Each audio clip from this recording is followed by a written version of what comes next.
This problem asks us to explain what is meant by the investment multiplier.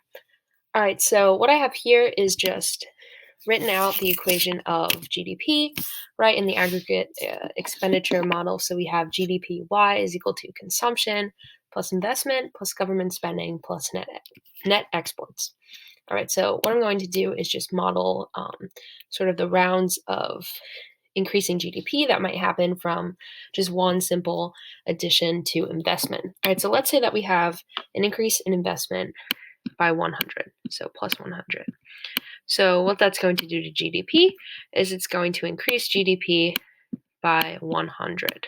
All right, so this is going to increase our national income, right? And when consumers have more income to spend, then they might save some of it and spend some of it. So let's say that our marginal propensity to consume is 0.5. So we'll save half of this new income and spend the other half.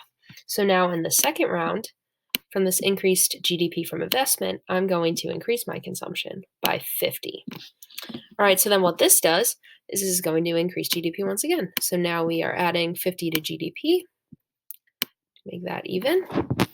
All right, and then let's say that our MPC is still 0.5, so we're going to spend more, and this can go on and on, right? So this can just have a ripple effect from this one increase in investment, right? So now we have plus 25 over here.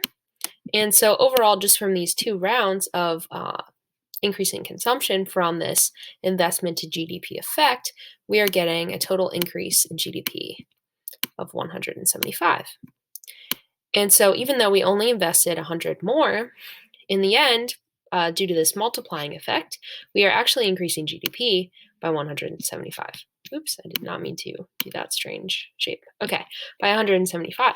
And so our investment multiplier,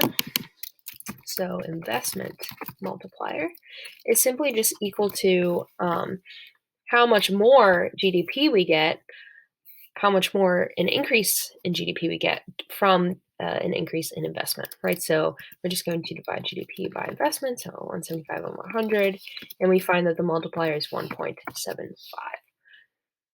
All right, and then the next part is asking what they mean by saying that the investment multiplier would give another kick to the economy, right? So we sort of just modeled this actually, right? So we increase by 100 and then we increase consumption, which in turn increase GDP again. So it just bounces back and forth, right? So it'll continue to build up the economy even without investing more than 100. We're getting back 175.